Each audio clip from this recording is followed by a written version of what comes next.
नमस्कार दोस्तों, स्वागत है आपका एक नई ज्ञान भरी वीडियो में।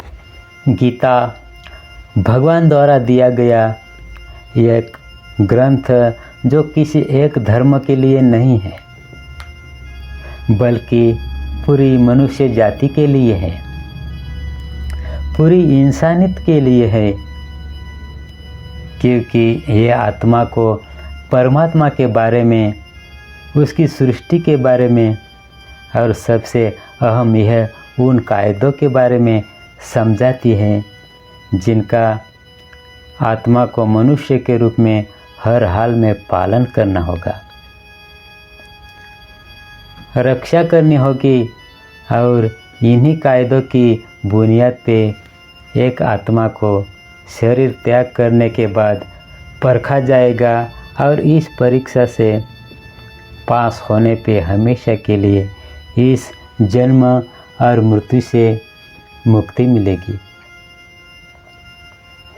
भगवान भगवत गीता में कहते हैं कि मैं सबकी शुरुआत में हूँ, मैं शुरू से भी पहले था और सब खत्म होने के बाद भी रहूँगा। सब मुझ में है और मैं सब में हूँ। जो भी तुम छू सकते हो, देख सकते हो, चख सकते हो या सुन सकते हो, वो सब मैं हूँ। ये नदियाँ, पहाड़, सूरज, ग्रहण, चांद, सितारे सब मैं बनाया हूँ। मैंने ही भगवान, शैतान, राक्षस और इंसान बनाया है। मैं सर्वव्यापी सब में रहता हूँ, सब मैं ही हूँ। मैं ही इंद्र, मैं ही ब्रह्म बनकर सब बनाता हूँ और रुद्र बन के सब नष्ट कर देता हूँ। मैं ये सृष्टि यूँ ही बनाता और तोड़ता रहता हूँ ताकि आत्माओं को मौके मिल सके।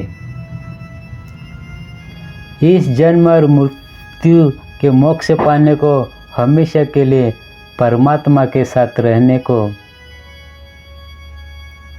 भगवत गीता कहती है कि इस सबसे बड़ी परीक्षा के लिए परमात्मा ने प्रकृति का निर्माण 5 तत्वों से किया है। हवा, अग्नि, जल, पृथ्वी और इधर से किया है, जिन्हें हम छू के, चख के, सूंघ के और देख के हम समझ सकते हैं, पर खुद परमात्मा इन 5 इंद्रियों से समझ से बाहर है। उन्हें आत्मा इन इंद्रियों से नहीं जान सकती। आत्मा 5 इंद्रियों से साथ वैसे ही है जैसे एक लोहे का रोबोट जिसे अपने बनाने वाले का कोई पता नहीं है। अर्जुन को भी परमात्मा का विराट रूप देखने के लिए भगवान कृष्ण ने दिव्य नेत्र दिए। भगवत गीता समझाती है कि आत्मा अजन्मी है, इसे कोई मार नहीं सकता, कोई जला नहीं सकता, डुबा नहीं सकता, काट नहीं सकता, लेकिन आत्मा को परमात्मा के साथ हमेशा रहने के लिए ये परीक्षा रूपी जीवन में बैठना ही पड़ेगा। इस परीक्षा के लिए परमात्मा के बिछड़ के आत्मा को पृथ्वी वे किसी न किसी के रूप में जन्म लेना ही पड़ेगा और 84 करोड़ योनि को जीने और भोगने के बाद एक आत्मा को मनुष्य का शरीर और बुद्धि मिलती है। इस पूरी परीक्षा के दौरान तरह तरह की अच्छी और बुरी भावनाओं की चक्रव्यूह में अपने भाई, बहन और मित्रों के साथ डाला जाता है, जिसमें हर आत्मा को अपने अंदर के तामसिक और राजसिक अवगुणों से निकाल के सात्विक जीवन में प्रवेश करने के मौके मिलते हैं।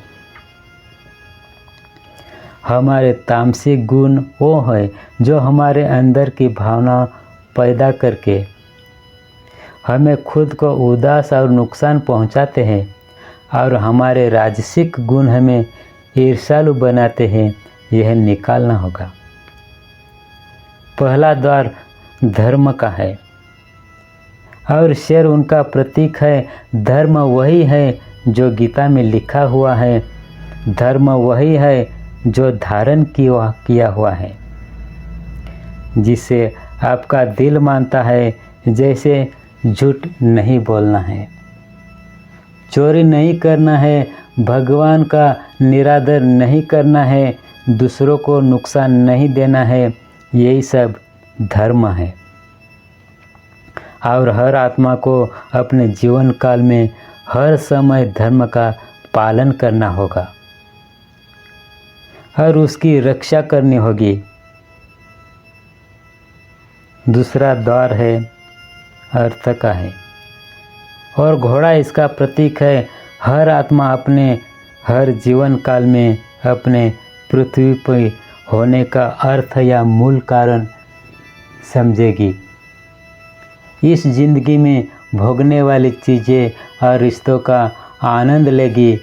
अच्छा बेटा और अच्छा भाई, अच्छी बहन, अच्छा पति या अच्छी पत्नी बनके हर दुनियावी रिश्ते पर खरी उतरेगी और इस परीक्षा के पास करेगी। तीसरा द्वार काम का है। भगवान गीता में कहते हैं कि हर मनुष्य के अंदर काम, क्रोध, लोभ, मोह, अहंकार और ईर्ष्या जैसी 6 भावनाएं हमें अपने और दूसरे के प्रति नुकसान पहुंचा सकती हैं। इन भावनाओं को हर मनुष्य को हमेशा नियंत्रण में रखना होगा। दोस्तों, आज का वीडियो यहीं तक। हमारे चैनल को सब्सक्राइब नहीं किया हो तो सब्सक्राइब करें, लाइक करें, शेयर करें। धन्यवाद।